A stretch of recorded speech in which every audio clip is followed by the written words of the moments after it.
Kemudian Ivanov mengatakan kepada Kuma jika dirinya lebih memilih untuk hidup. Lalu dia kemudian bertanya kepada Kuma tentang bagaimana dengan dirinya. Apakah Kuma memilih untuk hidup juga sama dengan dirinya?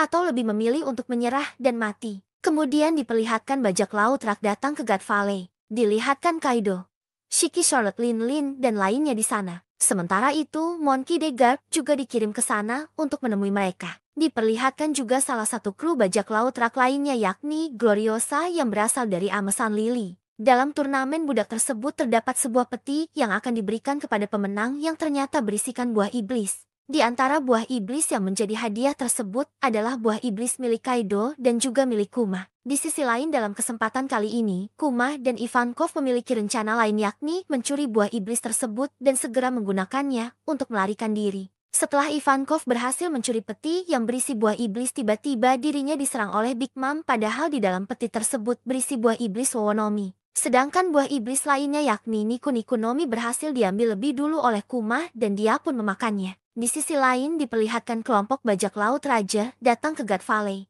Saat itu, Roger masih mengenakan topi jerami yang sebelumnya sudah diwariskan kepada Shanks. Lalu Shanks mewariskannya kepada Luffy saat ini. Berpindah menuju kerajaan Sorbet yang kemudian menjadi tempat bersembunyi bagi Ivankov, Ginny, dan juga Kuma. Setelah 8 tahun kejadian yang menimpa God Valley, diceritakan di kerajaan Sorbet. Hampir 1 dekade telah berlalu setelah Ivankov dan Ginny bertemu dengan Kuma. Saat ini usia Kuma adalah 17 tahun dan dia telah menjadi seorang pendeta. Karena buah iblisnya Kuma kini mampu menyembuhkan orang sakit dan lanjut usia dari rasa sakit yang mereka rasakan. Sehingga Kuma diberi sebutan dengan tangan ajaib oleh orang-orang desa. Sementara itu, Ginny juga saat ini sudah berusia 21 tahun dan sudah tumbuh menjadi gadis yang sangat cantik dan sangat populer di kalangan pemuda setempat. Di desa tempat mereka tinggal sedang terjadi krisis di mana banyak warga yang mengeluh tentang raja baru mereka yang berhati dingin dan juga pelit. Dia sering memaksa orang lemah dan sakit untuk membayar upeti kepada dirinya. Di sisi lain dilihatkan bagaimana upaya Kuma untuk menyembuhkan orang lain, yaitu dengan mengorbankan dirinya sendiri. Ginny yang melihat hal itu ternyata sedih dan sakit hati karena Kuma jadi pelampiasan rasa sakit orang-orang yang telah dia sembuhkan. Dan ketika Kuma berusia 22 tahun, Ginny secara belak-belakan melamar Kuma.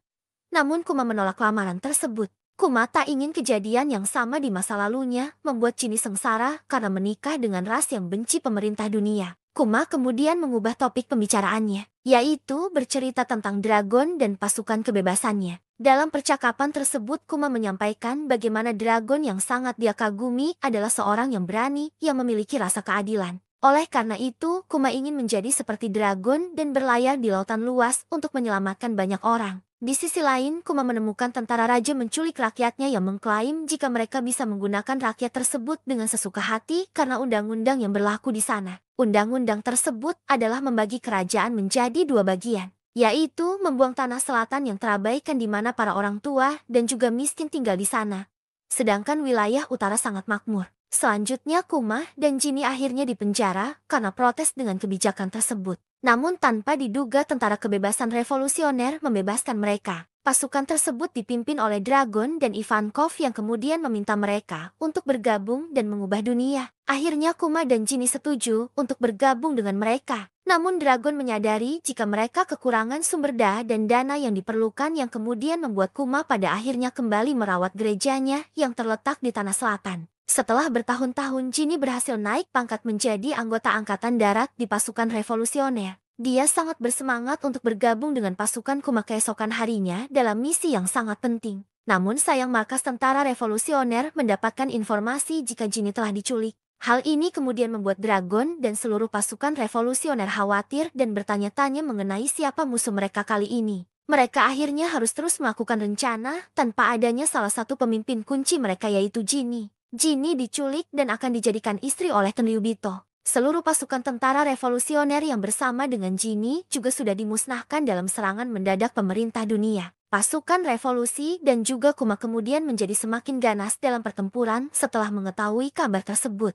Tentara revolusioner menjemput orang-orang dari kerajaan Gua, dan Kuma juga berteleportasi ke pulau lain untuk membantu para pemberontak. Kuma berhasil mengakhiri pertempuran di pulau itu sendirian. Sedangkan Bonnie adalah anak yang lahir dari Ginny dan Tenryubito. 2 tahun kemudian, Ginny terjangkit suatu penyakit yang sangat mematikan yang membuat seluruh tubuhnya akan menjadi biru dan kulit mereka akan menjadi keras seperti batu jika terkena sinar matahari. Ini adalah jenis penyakit yang sangat langka dan sangat mematikan yang lebih parah dari penyakit Amberley Syndrome yang pernah menimpa lo dulu. Karena penyakit tersebut, Ginny akhirnya dilepaskan oleh Tenryubito. Dia lalu kembali ke kerajaan Sorbet dan meninggalkan Bani bersama dengan para tetua yang ada di pulau tersebut. Sebelum sempat bertemu dengan yang lainnya, Ginny kemudian meninggal. Kuma yang menemukan Ginny sudah tak bernyawa, kemudian membaringkan Ginny untuk beristirahat. Setelah itu, Kuma memutuskan untuk merawat dan membesarkan Bonnie dengan bantuan dari para tetua. Tak disangka Bonnie ternyata mengedah penyakit Savior's Care juga yang kemudian membuat Kuma fokus merawat Bonnie dan keluar dari tentara revolusioner.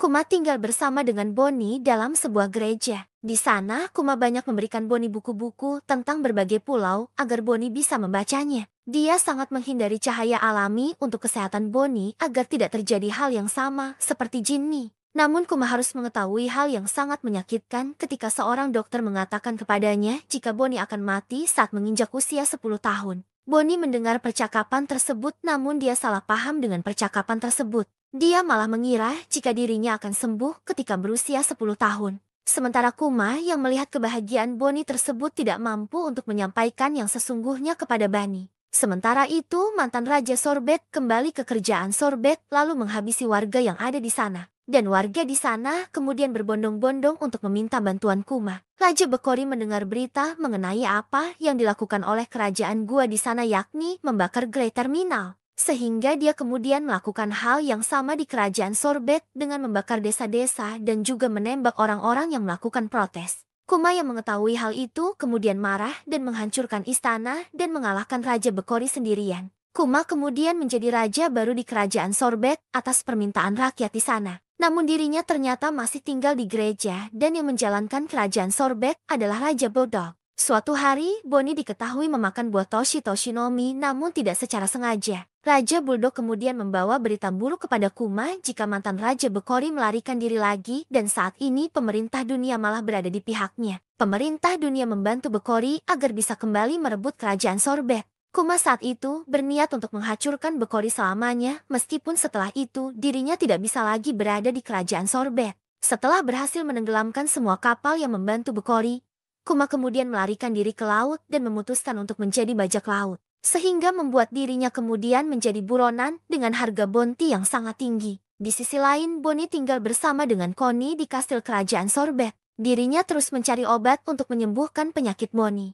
Kemudian Kuma kembali bertemu lagi dengan Dragon yang kala itu Dragon memberitahu Kuma jika Ivankov dan Inazuma sudah ditangkap dan dipenjara. Sementara itu, Kuma kini sudah menjadi Raja Tilan dan menjadi bajak laut. Cerita berlanjut di Kilas Balik Kuma. Kizaru beserta anak buahnya datang ke markas Dr. Vegapunk. Markas lainnya yang terletak di Penghazer telah meledak yang terjadi secara misterius. Saat itu, Kizaru membawa dandan musi Saint Saren kepada Dr. Vegapunk. Yang mana inti dari pembicaraan tersebut adalah meminta agar Dr. Vegapunk mau membuat Kuma dijadikan sebagai bahan percobaan alias senjata dari manusia yang berbentuk pasifista. Meski pada awalnya Dr. Vegapunk tidak menyetujui hal tersebut lantaran dia sama saja dengan menghabisi nyawa manusia. Dan parahnya lagi, hal itu juga akan membuat Kuma menjadi senjata seutuhnya yang tidak memiliki akal serta perasaan. Namun pada akhirnya, Dr. Vegapunk harus melakukan hal tersebut. Karena Saint Saron telah melakukan hal licik yakni menyendera Bonnie sehingga pada akhirnya operasi pun tetap dilanjutkan. Tak hanya itu, Dr. Vegapunk juga melakukan operasi kepada Bonnie untuk menyembuhkan penyakit langkanya yakni Savior's Scale. Setelahnya mereka berdua melakukan operasi yang memakan waktu hampir 2 tahun lamanya. Dan setelah 2 tahun itu, Bonnie kemudian dikembalikan ke kerajaan Sorbet, namun tidak bebas.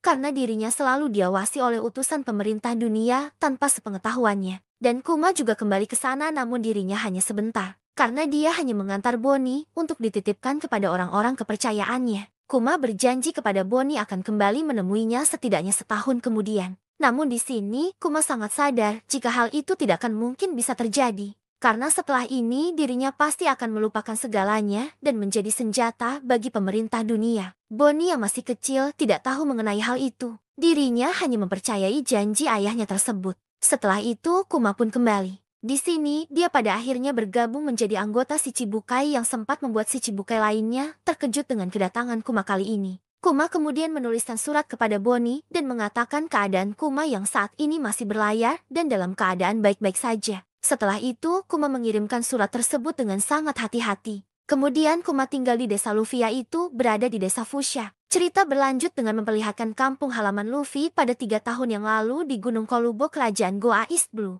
Saat itu, Kuma tengah memperhatikan ada seorang anak kecil tengah berlatih dan meneriakkan kata Gomomu X. Dia juga telah menghancurkan batu berukuran besar yang membuat harimau dan buaya yang sedang berlatih dengannya menjadi ketakutan. Saat itu, Kuma teringat obrolannya dengan dragon di kapal. Kuma beranggapan jika dragon sangat mengenal pulau itu. Kuma mengatakan kepada dragon jika dirinya pernah bertemu dengan seorang anak muda di desa tersebut. Namun tiba-tiba dragon menghentikan ucapan Kuma dan mengatakan jika anak adalah titik kelemahan orang tua mereka. Kuma sangat terkejut mendengar hal itu dari dragon. Dia pun kemudian meminta maaf kepada dragon serta berusaha untuk melupakan apa saja yang pernah dia lihat. Kembali lagi ke bagian ketika Kuma masih terus mengawasi latihan Luffy. Saat itu, Luffy berusia 16 tahun. Saat sedang asyik mengamati Luffy, tiba-tiba saja ada panggilan yang kemudian membuat Kuma tiba-tiba saja menghilang dengan cepat. Luffy saat itu juga sadar jika ada seseorang yang mengamati latihannya dan berniat untuk mengalahkannya. Ternyata saat itu Kuma mendapatkan panggilan dari pemerintah yang memerintahkan Kuma untuk menghajar bajak laut yang telah menjarah kapal milik pedagang. Kuma lalu melaksanakan tugas tersebut dengan sangat cepat dan mudah.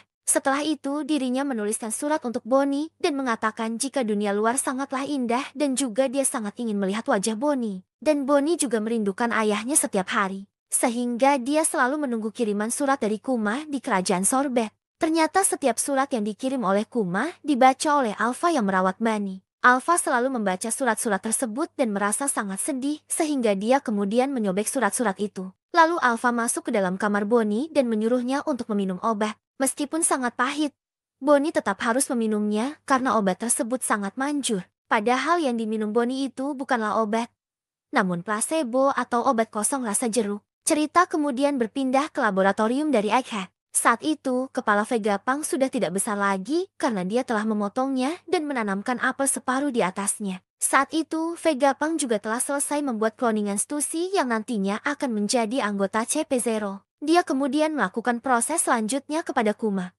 yaitu memulai proses penghilangan sifat manusia pada otak Kuma saat itu. Di sisi lain, Kuma tetap menuliskan surat kepada Bonnie yang tanpa diketahuinya jika surat-surat tersebut tidak pernah sampai kepadanya. Di tempat lain, saat ini di kerajaan Sorbet sedang dalam keadaan bersukacita karena mereka tengah mengadakan pesta ulang tahun untuk Bonnie. Di saat semua orang sang terlelap karena kelelahan berpesta, Bonnie kemudian diam-diam menggeledah gereja untuk memastikan jika dia akan menemukan surat dari ayahnya. Namun sayang Bonnie tak kunjung menemukannya. Adegan kemudian berpindah ke markas pasukan revolusi di Batigo, yang mendengar kabar jika Kuma telah menyelamatkan pasukan revolusi yang tengah terdesak oleh angkatan laut. Namun Kuma kemudian langsung menghilang tanpa mengatakan apapun. Sehingga Dragon beranggapan pasti Kuma memiliki alasan tersendiri mengapa dirinya melakukan hal itu. Di sisi lain di kerajaan Sorobet terdengar kabar yang menggembirakan. Hal itu karena Bonnie sudah dinyatakan sembuh dari sakitnya dan juga permata biru yang ada di wajahnya juga telah menghilang. Namun Alpha masih tidak mengizinkan Bonnie untuk pergi kemanapun meskipun dirinya telah sembuh. Connie saat itu menyadari jika Alpha adalah utusan pemerintah dunia, karena dirinya telah mengetahui rahasianya setelah mereka keceplosan saat mabuk dalam pesta. Oleh karena itu, Connie juga tidak percaya jika selama ini Kuma tidak pernah mengirimi Bonnie surat. Sehingga Connie berinisiatif agar Bonnie bisa kabur. Connie kemudian menyuruh Bonnie pergi ke dermaga dan berlayar bersama Gyogyo, Toh, Potato dan lainnya untuk mencari keberadaan Kuma. Akhirnya Bonnie bisa melarikan diri atas bantuan Connie dan juga Gyogyo. Alpha yang mengetahui hal itu sangat marah dan pergi ke dermaga untuk mencari keberadaan Bonnie. Alpha kemudian melompat untuk bisa sampai ke kapal Bonnie. Namun hal itu bisa diatasi oleh Bonnie yang memukul Alpha dengan tangan besarnya yang mirip dengan mode Gigandi milik Luffy. Akhirnya Bonnie bisa selamat dari belenggu Alpha dan juga pemerintah dunia. Setelah itu, berita mengenai kaburnya Bonnie sampai kepada pemerintah dunia, yang kemudian membuat kapal Bonnie Jetty terkenal dan menjadi bajak laut yang sangat dicari. Cerita berlanjut dengan diperlihatkan peristiwa di Trailer Bark, Sabaody dan Submit World dari sudut pandang Kuma. Saat itu, Kuma juga pernah mengatakan kepada Dokter Vegapunk jika Luffy adalah orang yang akan menjadi penyelamat dunia dan dia sangat meyakini hal itu. Semula Dokter Vegapunk tidak setuju untuk menghapuskan kepribadian dan ingatan Kuma secara menyeluruh. Namun Kuma bisik keras agar Dokter Vegapunk melakukannya. Dokter Vegapunk tidak bisa menolak hal itu. Dia kemudian setuju untuk menghapuskan semua ingatan Kuma dan menyimpannya di Popo Bubble. Sebelum melakukan operasi, Kuma mengatakan sesuatu kepada Dokter Vegapunk. Kuma meminta kepada Vegapunk agar mengucapkan selamat ulang tahun yang ke-10 kepada Bonnie atas namanya yang kemudian sukses membuat Dokter Vegapunk ikut menangis. Dokter Vegapunk sangat tersantu dengan pengorbanan Kuma. Menurutnya, kematian Kuma akan membuat semua orang yang menyayanginya sangat sedih. Cerita berlanjut pada masa sekarang di mana Bonnie tidak berdaya berada dalam cangkraman Gorosa Saron raksasa. Gorosa Saron juga semakin membuat Bonnie sedih karena dirinya lah yang telah membuat keluarga Kuma mengalami nasib yang malang,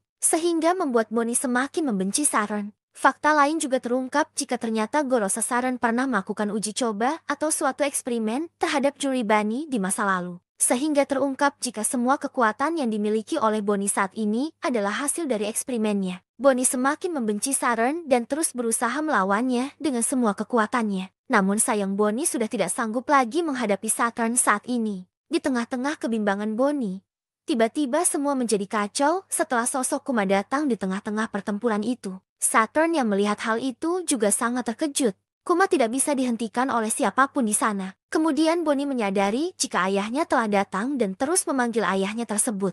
Saturn sangat terganggu dengan kebisingan itu dan melempar Bonnie hingga Bonnie terjatuh. Kuma yang melihat hal itu kemudian segera meraih Bonnie dan melindunginya dari serangan Saron selanjutnya. Kuma sangat marah melihat Saron, dan hal itu sukses membuat Saron sangat heran sekaligus terkejut melihat apa yang telah Kuma lakukan. Saron dan juga Vegapunk sangat kebingungan karena melihat Kuma masih bisa bergerak bebas padahal tombol save distract telah ditekan. Dan juga masih membingungkan bagaimana Kuma bisa tahu jika Bonnie berada di Pulau Egghead. Kuma akhirnya terlibat pertarungan dengan Saron yang membuat Saron akhirnya terempas dan tertimpa reruntuhan. Sementara semua orang juga tidak menyangka karena baru kali ini ada seseorang yang bisa melawan salah satu Gorosei yang sangat kuat. Sementara itu, Bonnie kemudian memeluk Kuma dan mengucapkan kata terima kasih kepada ayahnya. Bonnie juga mengatakan jika dirinya sudah melihat semua masa lalu Kuma, serta sudah mengetahui bagaimana wajah cantik ibunya. Saturn kemudian bangkit dan hendak menyerang Kuma dan Bonnie, namun dihentikan oleh Sanji. Kizaru yang melihat hal itu kemudian merasa takjub dan heran dengan semua perkembangan topi jerami yang semakin kuat. Sementara itu, dia juga kemudian bangkit dan hendak membantu Saron karena dirinya menyadari jika kini situasi semakin sulit apalagi setelah datangnya Kuma. Saron kemudian sangat marah. Dia kemudian mengatakan jika pulau itu telah mengancam seluruh dunia dan harus segera dihancurkan beserta semua isinya. Saron juga memerintahkan semua armada perang untuk segera membidik dan menghancurkan semua jeti abu atas nama keadilan. Diperlihatkan Saron dengan wajah menakutkan. Saron yang sangat marah dan sangat mengutuk mereka yang telah menjadi pengkhianat, yaitu Kuma dan juga seorang bajak laut yang bisa membangkitkan kekuatan kuno dewa yaitu Luffy. Situasi di Pulau Egghead semakin memanas setelah Saron marah besar dan ingin segera menghancurkan pulau tersebut. Semua orang berhamburan mencoba untuk menyelamatkan diri mereka masing-masing. Saron dan juga Kizaru masih berada di pulau, sementara para pasukan angkatan laut lainnya akan segera melakukan pengaboman. Sementara itu, Vegapunk mencoba bernegosiasi dengan Saron yang terlihat sangat-sangat murka. Vegapunk mengatakan jika Saron tidak harus menghancurkan pulau tersebut. Vegapunk juga mengatakan jika bukannya sudah cukup bagi Saron untuk menghabisi dirinya saja. Vegapunk tidak ingin pulau tersebut hancur, karena di sana terletak banyak sekali penelitian yang jika dihancurkan, maka akan membuat ilmu pengetahuan dunia tertinggal 100 tahun. Namun sayangnya Saten tidak mau menerima pernyataan Vegapunk tersebut. Dia ternyata mencurigai Vegapunk yang telah berkhianat dengan pemerintah dunia dan sedang berusaha untuk menutupi sesuatu. Apalagi setelah melihat bagaimana Kuma bisa berbalik menyerang Saron dan angkatan laut lainnya padahal Vegapunk telah bersumpah jika dirinya sudah melakukan operasi kepada Kuma seutuhnya supaya dia tidak memiliki ingatan apapun. Saron masih marah kepada Vegapunk dan mengatakan jika kemajuan tidaklah diperlukan bagi dunia. Vegapunk lalu menyebutkan jika ini semua demi kemanusiaan. Namun sayangnya Saron masih saja tidak peduli dan tidak mau menghentikan pengeboman. Vegapunk semakin terpuruk, apalagi setelah Saron mengatakan jika dirinya telah melenyapkan kapal yang membawa beberapa orang yang lolos dari Egghead kemarin. Saron beranggapan jika bisa saja salah satu di antara mereka ada yang mengetahui rahasia mengenai abad kekosongan. sehingga dia kemudian menghancurkannya juga. Saron mengatakan jika semua itu terjadi karena kesalahan Vegapunk juga yang telah menyerat mereka dalam hal ini. Sudah menjadi ancaman dan peringatan bagi siapa saja jika mereka yang melanggar hukum karena melakukan penelitian untuk menggali masa lalu, maka mereka akan segera dilenyapkan oleh pemerintah dunia. Saat ini, semua angkatan laut berhamburan naik ke kapal dan siap untuk proses pengeboman kapal. Di tengah-tengah suasana yang kacau itu, Sanji menyuruh yang lainnya untuk segera menaiki roket vakum dan segera meninggalkan tempat tersebut. Sementara itu, Vegapunk juga masih bersitegang dengan Saturn dan terus mengelur waktu. Sementara Bonnie menanyakan bagaimana dengan Vegapunk yang kemudian dijawab oleh Sanji jika jangan mengkhawatirkan hal itu. Rombongan dari Atlas dan juga Frankie yang membawa Kuma dan Bonnie pergi menggunakan roket malah gagal karena digagalkan oleh Kizaru dengan menggunakan serangan Emano Marukumo. Oleh karena kejadian itu, Kuma dan Bonnie akhirnya keluar dari lintasan. Saturn yang melihat hal itu kemudian memerintahkan yang lainnya untuk segera menargetkan mereka. Dia juga berteriak dengan sangat kuat seakan mengejek Kuma yang telah bertindak sangat bodoh karena mengorbankan seluruh hidupnya untuk menyelamatkan putrinya tersebut. Vegapunk yang melihat hal itu hanya bisa mengatakan dalam hatinya jika setelah dirinya mendengar jika Bonnie telah menjadi bajak laut. Dia selalu berpikir jika skenario terburuk bisa terjadi. Pasifista tidak akan segan menghabisi nyawa meski Kuma adalah ayahnya. Di sisi lain perangkatan laut lainnya yang tengah menemukan keberadaan Luffy segera bergegas untuk menangkapnya. Luffy nampak sangat kekenyangan dan mengatakan jika dirinya sangat kekenyangan. Lalu memperlihatkan suatu adegan mengerikan di mana marinir melihat jika beberapa kapal mereka hancur oleh sekelompok orang yang tidak dikenal. Belum diketahui siapa sekelompok orang tersebut. Para marinir mengatakan jika mereka akhirnya gagal menangkap kapal yang melarikan diri dan harus segera melaporkannya kepada Kizaru. Ada sebuah kapal yang mencoba mampir ke pulau masa depan dengan menghancurkan beberapa kapal marinir dengan maksud yang belum jelas. Di kapal besar tersebut ada sedikit percakapan yang disampaikan. Itu benar-benar terjadi persis seperti yang kita lihat di koran. Sementara di tempat Luffy berada, saat ini sedang dikepung oleh pasukan angkatan laut di Making Machine yang perutnya besar karena sangat banyak memakan makanan. Para marinir ini kebingungan melihat dia dan ada beberapa yang bilang dia langsung mencerna semua makanan itu. Kita bisa dimakan juga kalau kita terlalu dekat. Jadi dia ternyata bukan manusia. Namun tiba-tiba saja terjadi sebuah ledakan di dekat mereka. Mereka kebingungan. Mereka berkata, awas kalian nanti akan ikut terbakar api juga. Percuma saja kita tak bisa tetap di pulau ini. Ayo semuanya walaupun dia itu adalah Yonko, kita bisa mengikat dia dengan batu laut. Pada saat itu ternyata Luffy sudah merubah dirinya kembali ke bentuk Gear 5 dan mulai tertawa. Kemudian kita kembali lagi keluar pulau. Di sana kapal pemerintahan dunia terus-menerus membombardir pulau secara brutal. Dengan mengatakan sudah selesai untuk Egghead kali ini. Naik semua ke kapal. Kembali masuk ke dalam pulau dengan melihat situasi terkini keberadaan dari Bonnie dan juga Kuma. Saat ini, mereka bersama dengan Atlas dan juga Frankie berada dalam situasi yang sangat berbahaya. Karena mereka sudah terjatuh sebelumnya saat menaiki vakum roket yang jalur kendaraan tersebut dipotong oleh Kizaru sebelumnya. Mereka semua terjatuh dari atas dan yang mengerikannya lagi adalah para pasifista sudah bersiap untuk menargetkan mereka sesuai dengan perintah dari Saturn. Mereka sudah bersiaga untuk menembakkan serangan laser beam ke arah mereka. Saat itu juga Saturn memerintahkan untuk tembak ayah dan putri bodoh itu secara berkeping-keping. Lalu Vegapunk seperti memberi kode dengan berteriak kepada Atlas, mengatakan berikan itu pada Bonnie. Atlas memberikan suatu informasi kepada Bonnie. Yang nyatanya itu adalah informasi terkait dengan dia yang sudah bisa melakukan perintah kepada Pacifista. Karena sebelumnya Vegapunk sudah mengubah otoritas perintah dari Pacifista yang kini menjadi milik Bonnie.